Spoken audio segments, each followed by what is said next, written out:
viewers, and welcome to this session. I want to talk a bit in terms of the prophetic directions regarding this country, the coming elections, and let's see what God has in store. And it's important that when it comes to the issues of prophecy concerning elections and the affairs of the nation, most of the times there are divides in the body of Christ where some believers believe that it's unnecessary to prophesy such things, it's unnecessary to speak in these things and such. There's diversities, but you really need to understand that there's no single life that's not affected by the political, social, and economic aspects. And it's very important that you understand that you have to tie everything that is happening to a transcendent domain, which is the spiritual domain, to bring a relationship, and you have to be intentional in terms of, or be concerned in terms of the directions things are taking. Sometimes some things need to be seen beyond the natural eye to see what underlies the forces that are involved. And as much as I would not have wanted to meddle in this matter, it is important that there is opinionation of realities because of the things that are set ahead of us as a nation. There's been much that has been observable in the natural realm, a lot of activities, even much of what God is bringing the church into participation in realities of influencing or participating in the activities in the spirit that ought to supposed to influence the natural realm, at the same time how the natural realm interprets in the spirit.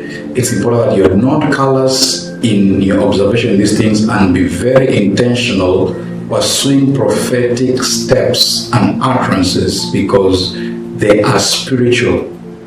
There's a lot that is taking place. The soul of this nation right now is on a bargain. It's like the soul of this country is on a spiritual market, where the strongholds have been there holding this nation before want to maintain their hold upon this nation. The strongholds that are not there before but have realized the opening also want to utilize the same opening and come to become the strongholds in the land.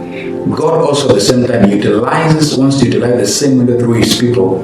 And it doesn't matter what is opening the nation to the market or to the bargain in the spirit, the stronghold that is able to have the strength of propagation, the stronghold that takes a hold of the nation.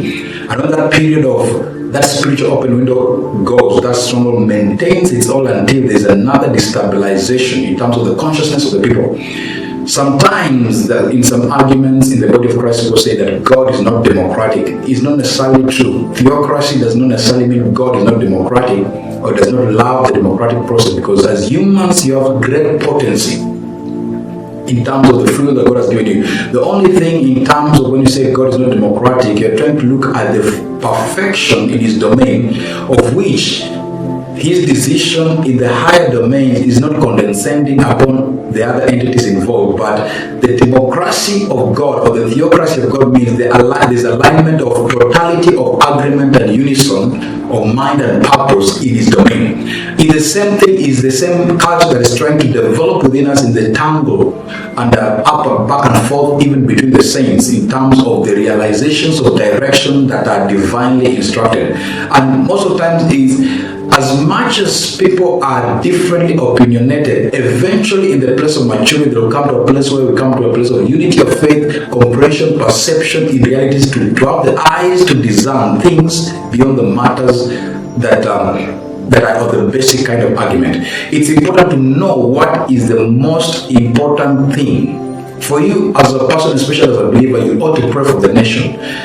The things that you think are supposed to be sorted in the government of the land is not only the problem of the government. When you talk about corruption or whatever, you cannot accurately fully point the finger to the government, because the corruption you can see in the government is the exact reflection of the corruption of the masses. So even if you think uprooting corruption in the government will uproot corruption in the land, you'll be deceived, you'll be taken captive by your philosophy. And we ought to come to a place of not being impulsive, but being able to be intentional and objective in the spirit, to know stages and to understand things happen in phases. Not everything will be revealed at once. Things happen in phases. Now, I'll just go direct to speak some few things concerning this election period. There's been quite a lot of crumbling of the bricks, build-ups of the former powers that have been in charge in this country, and they've been crumbling slowly by slowly. There's been much of back and forth, even in the spirit. I'm speaking much the aspect of the spirit combination with the natural. There's been that back and forth, and the bargain in the spirit is so intensified concerning the soul of this nation. It's very important to know that not majority are in a position of capacity to perceive, and the influence of outcomes in the natural are not supposed to be left only to the commons and leave things to happen to chance. You ought to inject objective prayerfulness to desire to see, because if an outcome of something is left just to the common man, it will be influenced by the lowest elements of understanding. And it's very important that intercessors and people of God come beyond their tribal jurisdictions, come beyond their natural observations regarding individuals, and begin to see what kind of gateways that are going to take place in this period, transacting even for the body of Jesus Christ in the phase that we are coming into. It's a high time for us to understand the safeguarding of revival. You cannot say it doesn't matter who is elected. You ought to understand that it matters. God is not sloppy, and as much as you know God as in the place where people sometimes want to think God independently, God operates in the form of structure and a matrix that exists, and it behoves you as a believer to comprehend the things that are taking place.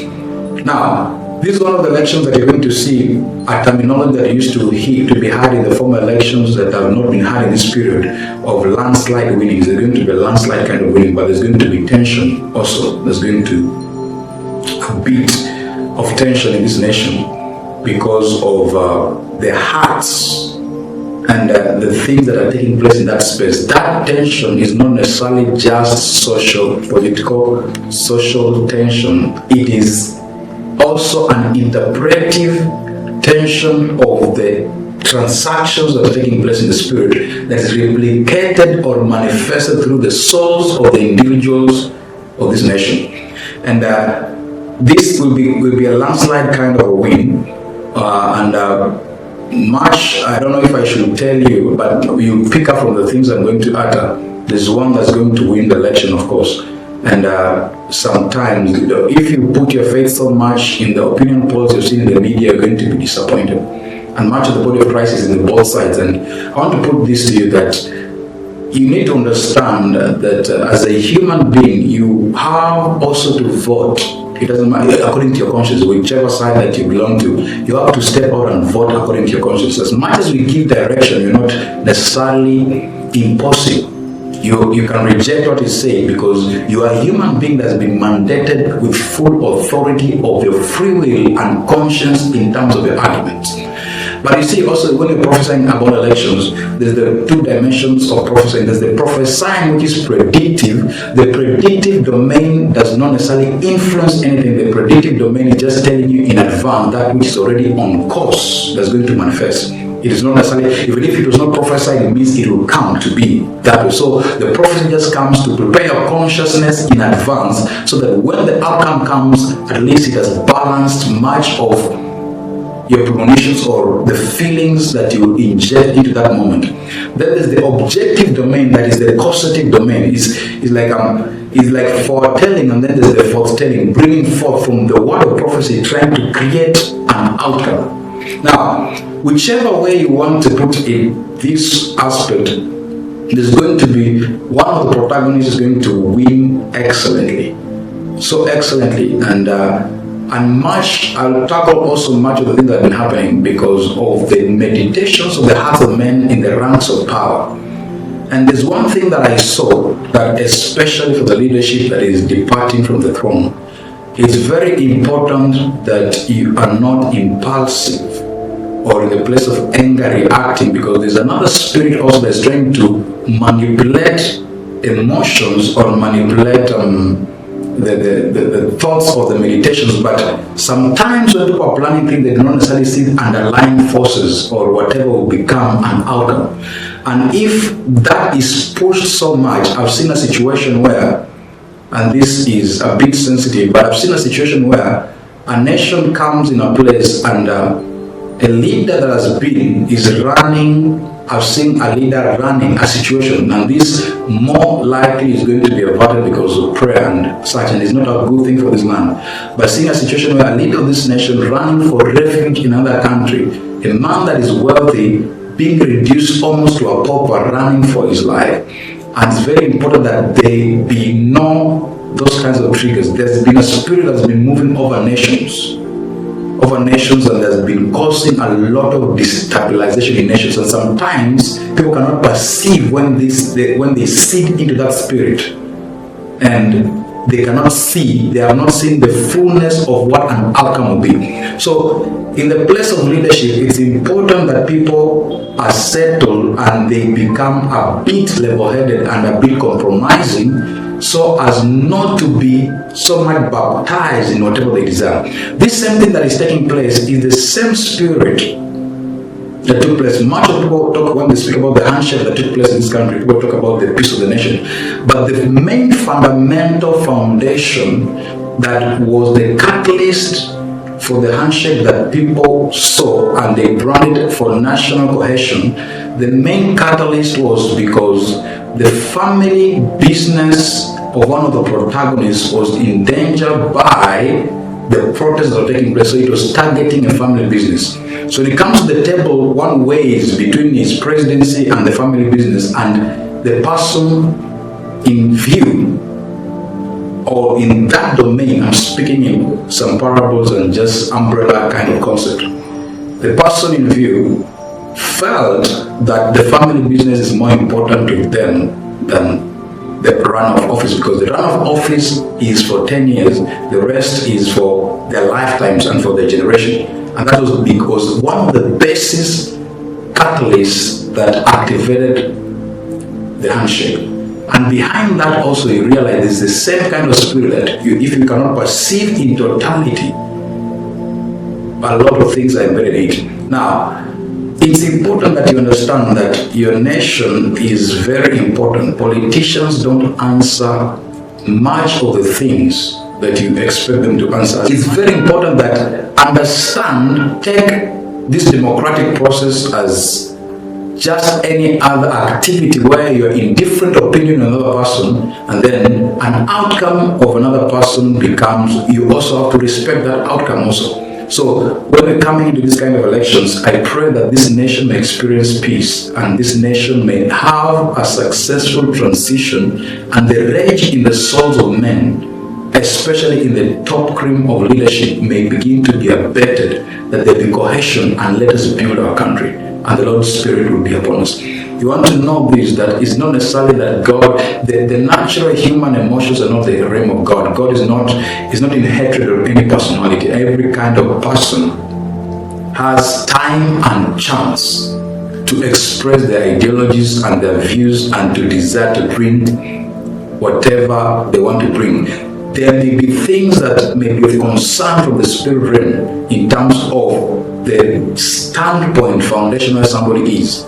But that does not necessarily mean God is against personalities that may vote one other person and is in the favor of personality that will vote another person. Because even in our churches, we have totality of people in various kinds of domains of opinions. And I pray that the body of Christ may come to a place of maturation, so that there will be a place where we'll be able to have accuracy of direction, trying to avoid involving ourselves in terms of the governing of our nation is not something that is wise. And I'm praying that every believer may come to a place of transcendence to see how things actually operate in the natural realm and how they are perceived in the spirit realm.